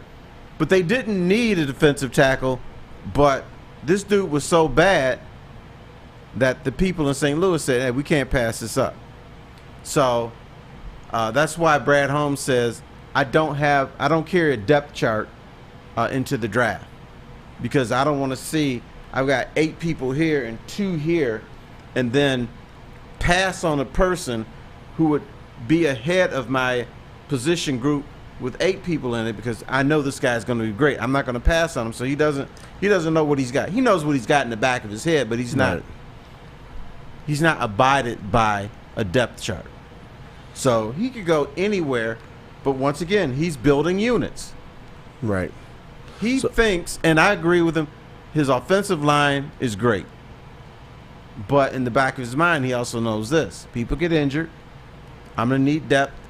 And at some point, I'm going to need somebody because everybody's not going to be healthy for my great group. And I want to keep it as one of the top 5 or 6 offensive line groups in the National Football League. So I think there's a chance. But there's another. How about a wide receiver? No. Could happen. No, they just signed They just signed a wide receiver, and with a healthy J-Mo, who I think is going to have a breakout year. Right? He is. We're in agreement. I don't. Why draft a receiver? Like because he wants to make that unit better. Yeah, I can understand making that unit better, but I want a dominant offensive line. I want a dominant defensive line. But you just when I mentioned drafting an offensive lineman, you look like you just no. But you already said our offensive line was great, right? Yes, but he wants depth. He wants to make sure that in case of injury, that offensive line is still going to be great. No, and I understand that, but still, I mean, to me, and this is just me watching really the good football. Most of the good football teams have great offensive lines. They're great at protecting their quarterback, and they're great at disrupting your quarterback. Bam. Right? Something Lions refused to do for many, many years. Well, it looks like this regime is headed in that direction. Right. So, if all things, and we look at what he did in St. Louis, drafting Aaron Donald and that type of thing, maybe that same pattern is happening here, which is a good thing. Right. That's why you can't discount another offensive lineman. Now, chances are he's going to go defensive tackle, supposedly, and people at 97.1 are going crazy because Mel Kiper said that the Lions could get Willie Anderson at 6. That's not going to happen. First of all, put your panties back on. I'm so sick of Mel Kiper. Mel Kiper is all hype. Dude. He's not even the best draft analysis. But you know why we listen to him? I don't listen to him. Because he has his wild hair, and he screams, and he makes you think he knows what's happening. I'd rather listen to Todd McShady than Todd McShady is better. There's a bunch of dudes better than Mel Kiper, but he's in that position. He lost me with this whole this obsession with Will Levis. Like he's so obsessed with Will Levis. He thinks he's the best quarterback. Oh, he's the number one quarterback in the draft. And right, man, get out of here, man. But I hope we go. I hope we do like strengthen our. I want to see us go defense. I want to see us go defensive line. I want to see us do that. We go get us a stud and strengthen our defensive line even more, where we can attack quarterbacks. You get a stud out there, man. Then we're talking winning the division. Yeah, but they're already talking it now. So they're already talking winning the division. But so when it comes to cornerback, you can say that for the second or third round because the Lions secondary now is pretty damn good. They got vets back there. They got hungry vets back there. And they're telling current Lions making the playoffs is not good enough. Right. Winning a playoff game is not good enough. That's what they're saying? Yeah. Oh. Okay. Because Emmanuel Mosley was pissed because he lost in the Super Bowl. Pissed. But listen, though. So these dudes coming in with attitude. Yeah, they're coming in with attitude, but, you got to crawl before you walk. True, but one of your buddies, Isaiah Lord Thomas, before he ever crawled, this is my belief. Your belief. Okay. The Pistons were not interested in winning championships. Right. Isaiah Thomas rolls in there, fresh-faced kid from Indiana, and tells them, I'm here to win championships. Right. We're not here to win 50 games. Right. We're not here to look good.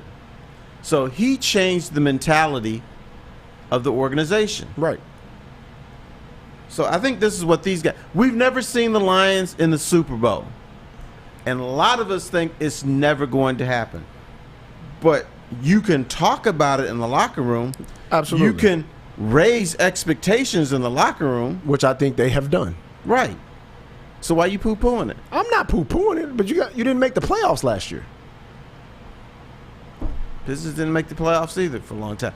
But I'm not talking about you got to make the Super Bowl this year.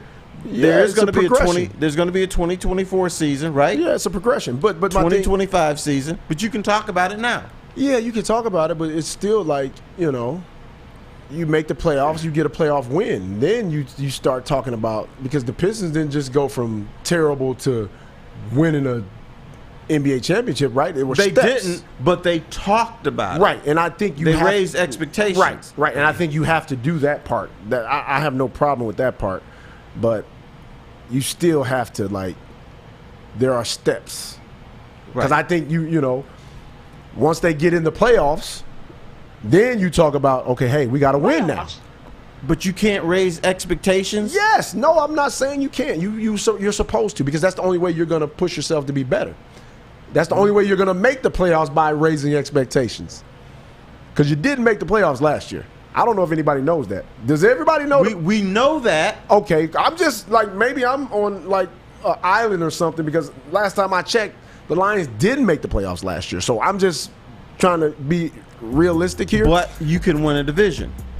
Do you know what happens every year in the NFL?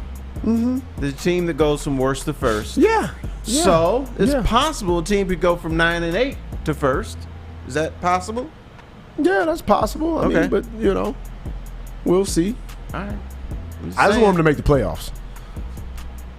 Raise your expectations. We'll be back right after this. Terry, Lindsay, did you know that now is the best time to join Planet Fitness? Planet Fitness is the home of the judgment-free zone, where you can work out in a non-intimidating judgment-free atmosphere. The gym has always been known for being clean, and it is now cleaner than ever, has tons of equipment, a full-body workout in just a 30-minute circuit, and all memberships include fitness training.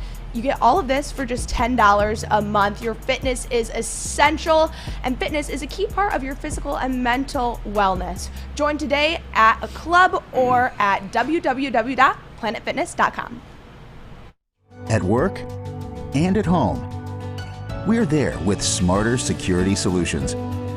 Featuring complete automation with customized alerts and more. For over 90 years, we've been the company that's been counted on to protect what matters most, all with personalized service and care. Right now, for a limited time, receive a free video device plus free installation with a new home system. Guardian Alarm. We protect Michigan. 3 NBA championships. Detroit fans were there. 11 Stanley Cups. Detroit fans were there. 4 World Series wins. Detroit fans were there. And that one Lions playoff win in 1991?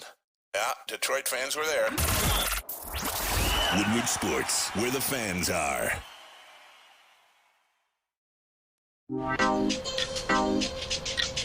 We're back.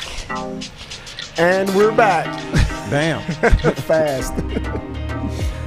So, we talked about the Lions drafting defensive lineman, which I wish they would. And we talked about two.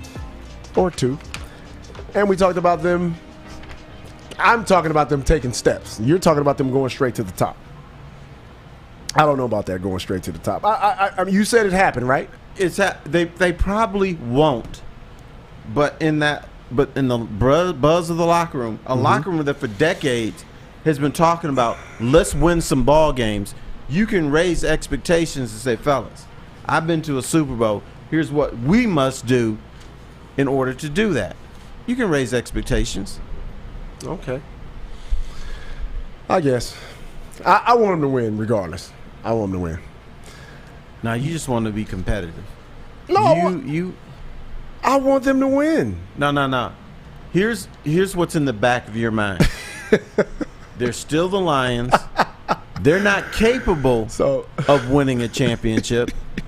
So I don't even want them talking about it.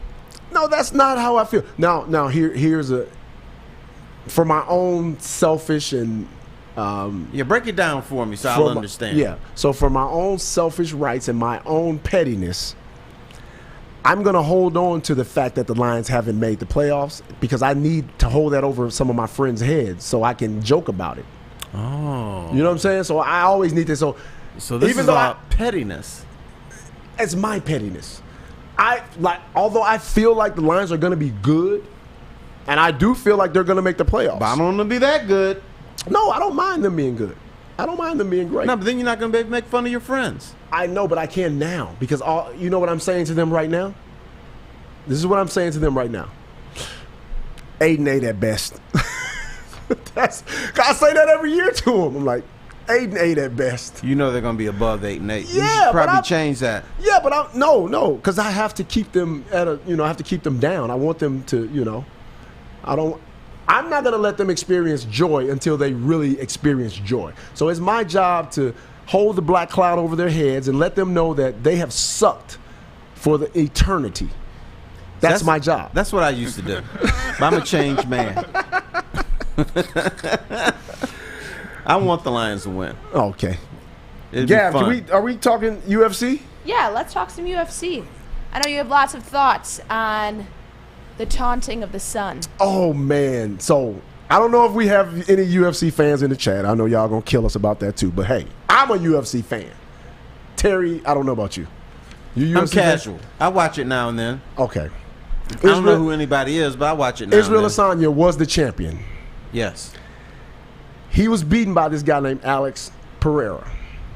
Now, I've seen Alex fight. So here's the history of these two. They competed against each other in kickboxing, where Alex Pereira beat him twice. So Izzy was the champion in the UFC, reigning champ, like destroying people, you know. And Alex came to the UFC as his nemesis because this is the only guy that's knocked him out. Okay. Sounds like a good storyline. A great storyline. Like the WWE. So Izzy's nickname is the last airbender, he calls himself. He's a big anime guy, so he's a real entertaining guy. I love Izzy. So they fight. Pereira comes to the UFC, wins a couple of fights. It's good, really, really good fighter. Beats Izzy the first time. Takes the championship from him. Got the belt around Got his the waist. belt.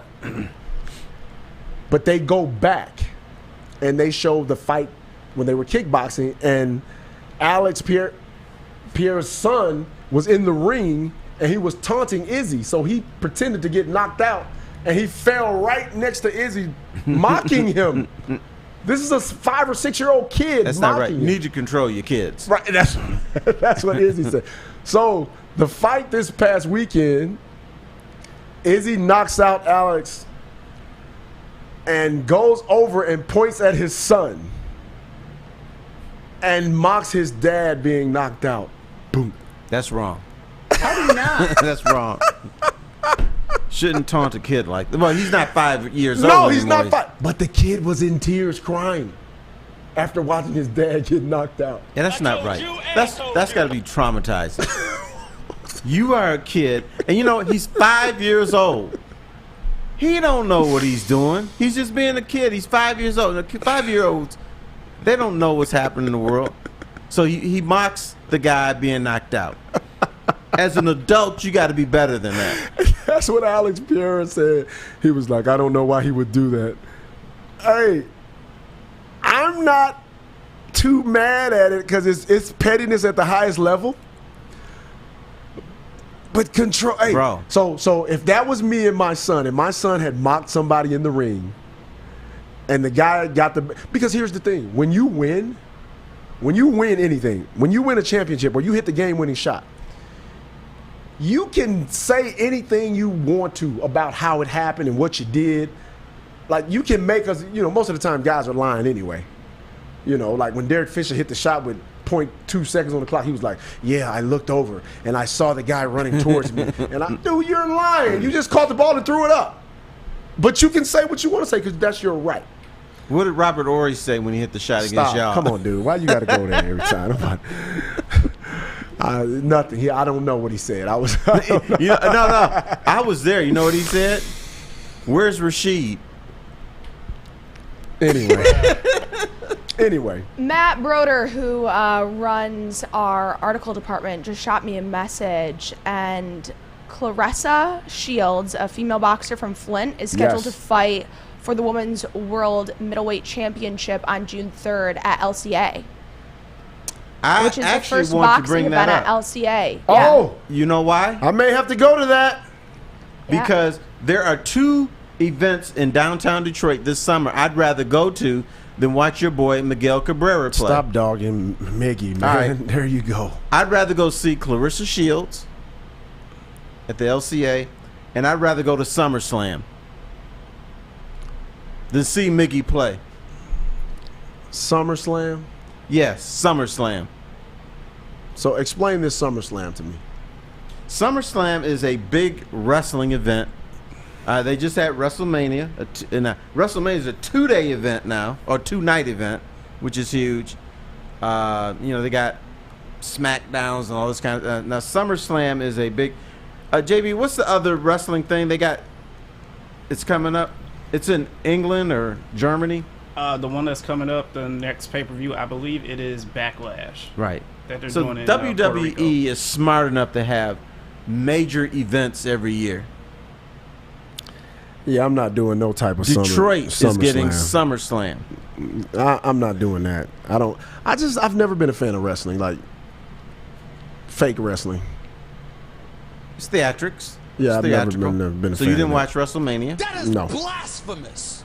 I know it's fake, but it's great. What wrestling is it's our, and I'm talking male, it's like our soap operas. What? Like during the day, back in the day, the ladies would be home ironing, watching Days of Our Lives, all these soap operas. The fellas didn't have soap operas. We don't care about love. We don't care about kissing and all that stuff. We want to see some violence. So it's fake. It's not even violent. No, baby boy, do you go to movies? That's my point. If I want to see do you go to movies? Pretend violence, I'm going to a movie, not a fake wrestling. It's live fakeness. You get to see it live. And it's so theatrical. Yo. Now, I have been to a couple wrestling events, and dudes, their shows is the music, the lightning. And I know I'm not supposed to talk about pretty women in front of Lindsay because I'm sexist. But the women it's okay. It's you. It's are who you fine. Basically, JB, am I right?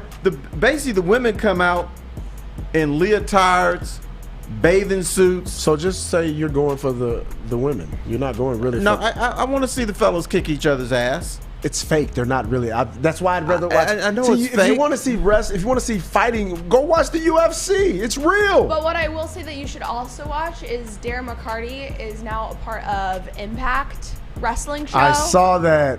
Yeah, and we're going to be sharing all of what he's doing with them on all of our social media at Woodward Sports. So. All right, what is Darren McCarty's finishing move? Come on. Finishing move? What is this? Mortal Kombat? Yeah, when you got when you win, what's his finishing move? I don't know. It's a stunner. Get your act together. The stunner. Yes.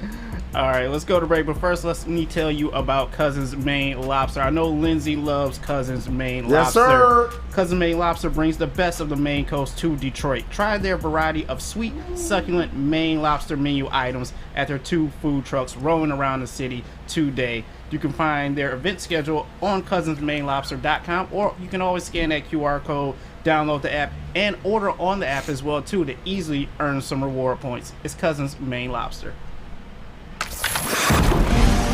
Saturdays at 1 p.m. Make sure you're watching WoodwardSports.com for our new show, Chompin' Puck. He shoots! He scores! With 4-time Stanley Cup champion Darren McCarty and Michael Gentry, Chompin' Puck is taking the Detroit hockey community and giving them a voice. Pros to Joes, you'll get the best Detroit hockey coverage around. Chompin' Puck, Saturdays 1 p.m. on WoodwardSports.com. You're about to be shell-shocked. The catch of the day is in. Big Boy Seafood Fest is officially back. Join us for some of your favorites like our popcorn shrimp and pike perch platters and our classic fish and chips. This year, we've reeled in some fresh catches like our shrimp Alfredo, shrimp stir-fry, and our fish sandwich. And especially, don't forget about our all-you-can-eat Friday night fish fry buffet. Every day is a fish fry at Big Boy. My name is Lee. I've lost 35 pounds on the Custom Health Center program. So the 3 biggest benefits that I've gotten from this program has been I'm not snoring anymore, I have a lot of energy, it's great, and oh, by the way, look at this. No, I'm just kidding. No, I'm just kidding. Call us at 844-789-THIN or visit CustomHealthCenters.com for a free consultation and get started for as little as $5 a day. The only sports network in Detroit that starts with a W. You know, because we win. Woodward Sports, Detroit's winning sports network. Welcome back to the Woodward Morning Sports Show. Terry Foster, Lindsey Hunter. Now, what the Lions have done is they've made me change my mind on something. Devin White, linebacker, can be had in a trade. Now, before Jeff Okudah was traded away, I probably would have said, you know what, intriguing, but I'm going to pass. But now, why not? You freed up $5.2 million more in cap space. The Lions have like 22 million in cap space available. I don't like paying for guys who are older, who are good, but have been through the wars of the NFL. They're very rarely as good for that second team as they are for their original team. And I'm going to put Devin White in that basket. That I would pass on him, as I've said for a number of guys that fans wanted to bring here. They're just not as good with their second team. I'd go linebacker in the draft. I'd find somebody else. But obviously you look like you got gas over there. You disagree with me. Well, I would agree with you if he was older, right? Yeah. He's not that old. No, but he's gone through the wars of the NFL. Yeah, but he still has some life in those legs, and he's a monster. Dude is a monster. Like, he's all over the place when you watch them play. And I think he's still like that. And maybe this will be, especially with the up-and-coming team, it'll be a rebirth for him. Now he's playing for something, you know? He's playing to get back to the Super Bowl that, you know, he experienced. Sure. And he's young. I mean, somebody in the chat says he's too expensive. I don't know how much he'd cost to get here, but, man, that's worth a look because he's a monster. And that improves your linebacking core instantly, right? He's a monster. He was the monster. I'm projecting ahead of what I see in the National Football League. Like y'all in the NBA. If you can play, you can go to another team and show out and win a championship. It just doesn't. I don't see it that much in the NFL. Yeah, but if you're going to a team that is good already, like if he's going to a team. Oh, you mean the team that didn't make the playoffs? Yeah, they didn't make the playoffs. And you don't want to talk Super Bowl? No, I didn't say I didn't want to talk Super Bowl. I said slow your roll. Let's get into the playoffs because you didn't make the playoffs last year. So he's coming to a slow your roll team. Yeah, you have to make the playoffs, right? Right? So, but according to you, you shouldn't even make this move because you're not that close. close. That's not according to me. That's not right. Nope, I didn't say that. I didn't say that. I said trending the right way. Right? Right. I think he's going to command too much money. You think so? And yeah, and I don't want to give up assets. I mean, I'll give up DeAndre Swift and something else, but I'm just not interested. Man, I think you got to take a look at it. A guy like that, he's 25 years old. He wants a lot of money. Everybody wants a lot of money. I'm not paying it. So do you think you think his market value will be 18, 20 million? Yes. I'm not interested. Yeah, it's currently set right now up around 20 million, so you have to figure out something that way. If money wasn't a factor, we wouldn't have this conversation. I said, just sign it, brother. I mean, no, but you got to trade for him. Bam. Yeah. But money is an issue. I don't know, man. He's pretty good to me. And I'm trying to win now. I don't know. Maybe I'll try it. Or like you said you're going to draft the linebacker? Yeah. Youth kills. He's 25. You just said youth. He's 25. Okay. He's old? He's 25, but you're not going to pay him $3 million a year. No, you're definitely not paying him that. That's my point. He's not old, but you're going to have to pay him like he's an old player. Pay you. He's not. You're not gonna. If he's commanding that kind of money, you're not getting him cheap. So you can forget that. But why you want to get rid of Swift so fast? Because he's never healthy. I think the writing is on the wall for DeAndre Swift. You think so? When you look at this new regime, they're erasing all the players that they didn't draft. Jeff Okudah didn't meet their expectations. I can make a point that Jeff Okudah produced more than DeAndre Swift. DeAndre Swift is a hell of a back. But when you're carrying the ball 5 or 6 times a game, are you really impacting game? At least Jeff Okudah at times would bust your ass when you're trying to run the football against the Lions. So they're going to get rid of him, and DeAndre Swift his contract is coming up, and he's going to start commanding a lot of money, and you're not playing him anyway. I think Swift is expendable. I think they keep him, though. I think you keep him at least this year, unless they plan on drafting a back. And what's the rumor?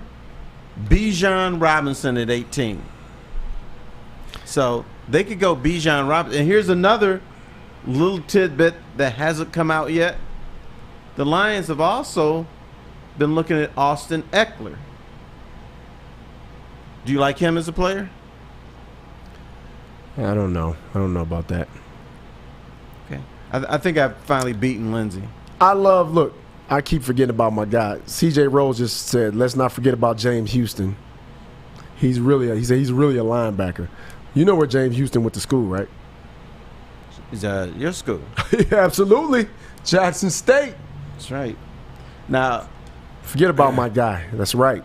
Now, I speaking of Jackson State, you mad about about what? About Deion Sanders? No, why would I be mad? A lot of people are. You should be happy for him.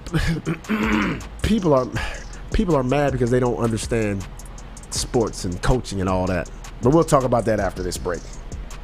First, as we have our conversation about Alcohol Awareness Month, I also want to put a good word in for our friends over at the Sports Marketing Agency. They help spread awareness about mental health and substance abuse. Their podcast, This is the S Word, helps fight the stigma about seeking help. If you or someone you know is struggling, head to thesportsma.com. Love Woodward Sports? Love wearing clothes? Then you should be wearing Woodward Sports clothes. Check out our full line of merch at woodwardsports.com. Just click on Shop. We have all your favorite designs, like Dan Campbell kneecaps, Beverly Hills Golf, Woodward Golf, and of course, our own logoed out merchandise. Men, women, infants, kids all love Woodward Sports. Impress your friends. Impress your boss. Impress your dog. Buy Woodward Sports merch today. Introducing the Planet Fitness Guide to getting that post-workout glow. Step 1. What's your why? More epic energy? Better sleep? Blow off steam? Step 2. Join Planet Fitness for just $10 a month and get moving in our clean and spacious clubs. Step 3. Bask in that post-workout glow. Join Planet Fitness today for just $10 a month.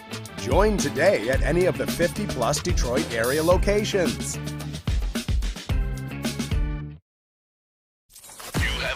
Make sure it's seen and heard. Corner, jumper. Tweet us, hop on the YouTube chat, slide in the DMS at Woodward Sports on all social media. The Foaling Warehouse in Hamtramck is home to the original football bowling game with 2 ways to play, $12 unlimited open play, and $120 lane reservation for up to 10 people. Plus, they have the $2 mystery beer machine and a fully loaded bar as well. So come down and get your foal on and check them out at thefoalingwarehouse.com. All right, welcome back to the Woodward Sports Network morning show. Now, Lindsey, have I kept my promise and kept you out of trouble today? I mean, I'm never in trouble. What are you talking about? I have no idea what you're talking about. I didn't make you dog any of your boys. I'm never gonna dog my boys, man. I'm a loyal friend. I didn't make you have to waffle too much today. Well, early in the show you waffled. No, I didn't. All right, let's go on over to Mailbag. Throw your questions into the chat. First question for you guys. Big Dan Davis asks, Mailbag, who would you like to see replace Dwayne Casey as Pistons head coach? I either want Lindsey Hunter or really Jerry Stackhouse. I think what the Pistons need is they need a younger voice, someone who can get his message to them and can identify with younger players. I think Stack is that guy. Don't think we're going to get Stack. Just talked to him last night. I haven't talked to him yet, though. He's in a great situation, though. You know, he's in a great situation. He's doing really well. He would be a great coach here. I would like, actually, all of the names that I heard. I like Stack. I like Mark Jackson. Who else would I like? Your boy Udoka. Yeah, Udoka would be good. Who else? Are you afraid of the fraternizing and having sex with a female employee? Stop. Thing that you, hey, dude, it's a real issue. Are you afraid of that?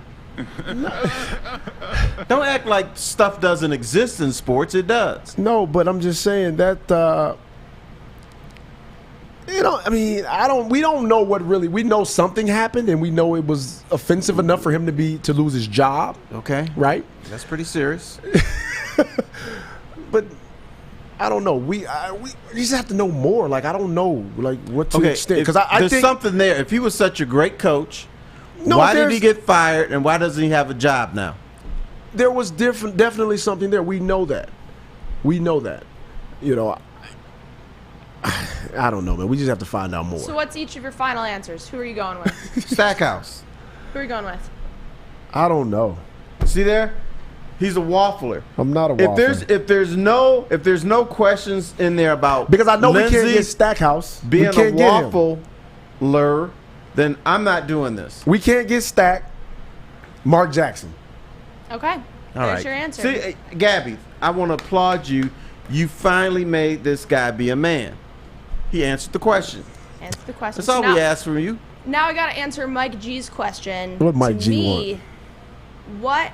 Who is your favorite college football team? And I have one thing to say here. Go Noles. I'm an FSU alumni. Everyone here knows it. I'm a proud Seminole. And they're my team. They're my team. Jordan, Travis. Why didn't your team hire I knew this was coming. Deion Sanders? They made their choices. I think Norvell is a great coach. I think he's doing lots of good things down at FSU. But aren't you a prominent alumni? I am, and I'm very excited to see what happens. I think they have a great family atmosphere going on down there. There is a good, exciting sense of team spirit at FSU again. The 4 years that I was there, it was not looking good for us, and it has turned around since I left, and I am a proud Seminole whether they're winning or losing. Can I say something? I'm going to be rude. You know, Florida State used to be good in football. I know, before I was there. I got 4 terrible years when I was there. I think it was before you were born. They're always mediocre in basketball. This last year they were bad. They were looking really rough. They were looking really rough. Oh, man. I think all of our favorite teams, college teams, the ones that we went to school. Like, yeah. I love the powerful Chippewas who stink, but still my team. And, of course, I'm a Tiger. Jackson State, baby. Who's Jackson State's rival? Every other team in the SWAC. Damn. Oh, that's arrogance. So next mailbag question, John Lord wants to know who you think the Lions would pick up as their QB in the draft. One name. I think they're going to go, if they get a quarterback, it'd be Hooker, Hendon Hooker. I know he's old, but they don't need him now. Yeah, I'll agree, Hendon Hooker. They'll take the Hooker. Okay. Jackson State got a quarterback that could interest the Lions? They had one. He left with his dad. Oh, that's right. Shador Sanders. You couldn't pony up enough money to keep him there? No, man. Colorado gave what, $30 million? Now, is it true that when you're Jackson State, hold on, David Walker, Jackson State's rival is not Alabama State. Stop it. Go ahead. Is it true that if you're at Jackson State and you're a coach, that your check that you get when you're paid sometimes bounces? Oh, man. We're not going to go there. I don't know what you're talking about. Oh, so it is true. what you're talking about. Okay. Last mailbag question is for JB. And it better be about Lindsey being a waffler. It is, and it's about his headwear. They want to know what your favorite hat is, that you're always coming in with a great hat. What's your favorite in your collection, and will you wear it tomorrow? And what is that you have on today? Oh, MTV. Oh, interesting. My favorite hat, probably this one is called the Lacer. It's basically shoelaces, and it's only special because I got it in Vegas. So A shoelace hat. Interesting. yeah, Can you so wear it's it got laces tomorrow? on the front. No, my favorite I can wear JB it hat. tomorrow. No, wear mine. I like what's the one yours? where you had the little Z up there. The Z. Z. It's a Z looking thing. I didn't know what it was. Zips. Remember those?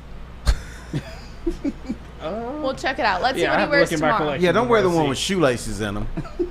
Good stuff. Z, Well, okay. we're going to wrap it up here for the Morning Woodward Show. Terry, Lindsay, thanks for joining us today. Great show today. And as always, check out what we got going on at woodwardsports.com. And listen to us wherever you listen to podcasts and leave a 5-star review. 5-star review. Let's see those 5 stars come in. Leave a like, subscribe, and turn on those notifications. And we'll see you again here tomorrow at 8 a.m. 8 a.m. 8 a.m.